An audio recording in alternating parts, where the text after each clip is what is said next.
അറിവില്ല.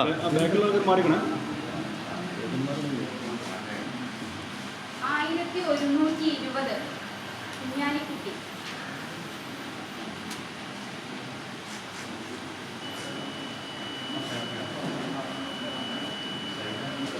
നിങ്ങൾ സാഹിബ് അവിടെ നിന്ന് ഇങ്ങോട്ട് തിരിഞ്ഞു, അവിടെ നിന്ന് തിരിഞ്ഞു.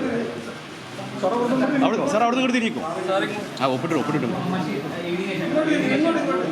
അവിടെ നിന്ന് ഇങ്ങോട്ട് തിരിഞ്ഞാൽ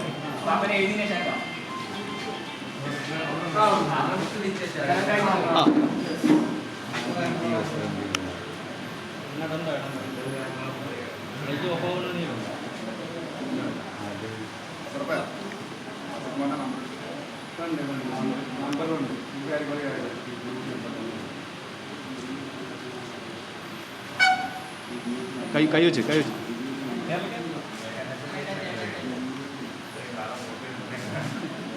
എടാ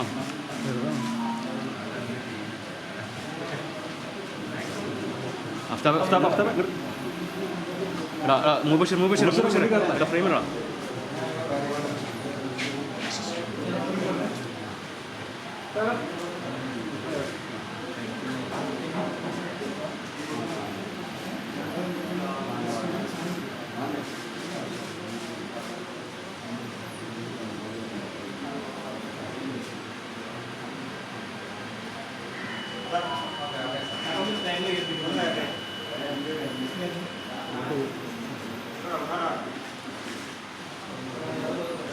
വഴി മാർക്കൊടു.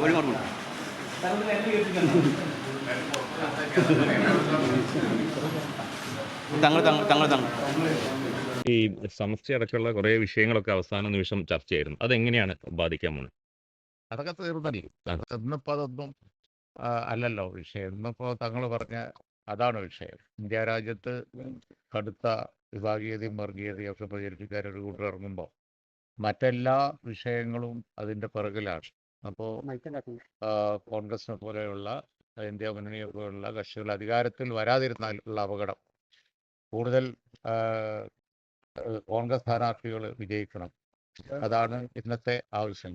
അവർക്ക് മാത്രമേ ഒരു പകരം ഗവൺമെൻറ് ഉണ്ടാക്കാൻ കഴിയുള്ളൂ. അതിനുള്ള സാധ്യത തെളിഞ്ഞിരിക്കുകയാണ്. അതാണ് ഇവിടെ തങ്ങൾ പറഞ്ഞത്.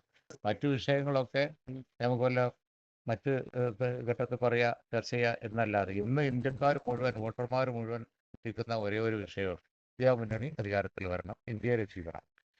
ഈ ലാസ്റ്റിലെ ട്രെൻഡ് എങ്ങനെയാണ് കേരളത്തിൽ? അല്ല, UDF തരംഗം. കേരളത്തിലെ UDF തരംഗം, ഒരു സംശയമില്ല. എല്ലാ സീറ്റും UDF ജയിക്കുന്ന ഒരു ട്രെൻഡാണ് ഇവിടെ ഉള്ളത്. കഴിഞ്ഞ പ്രാവശ്യം 19 തവണ ഒന്നുകൂടി കൂടും എന്നാണ് പൊതുവെ പറയപ്പെട്ടത്. മലപ്പുറത്തും പൊന്നാനിയിലും മുസ്ലിം ലീഗിന്റെ വലിയ ഭൂരിപക്ഷമായിരിക്കും. ഞങ്ങൾ ഡിജിറ്റലായ കണക്കൊക്കെ ഞങ്ങളതിലുണ്ട്.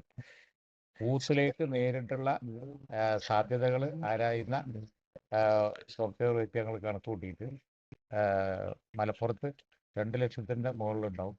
പൊന്നാനി ഏതാണ്ട് അതുപോലെയൊക്കെ ഉണ്ടാവും. കഴിഞ്ഞ പ്രാവശ്യത്തെ പോലെ വലിയ ഭൂരിപക്ഷമാണ് 2 പേര്.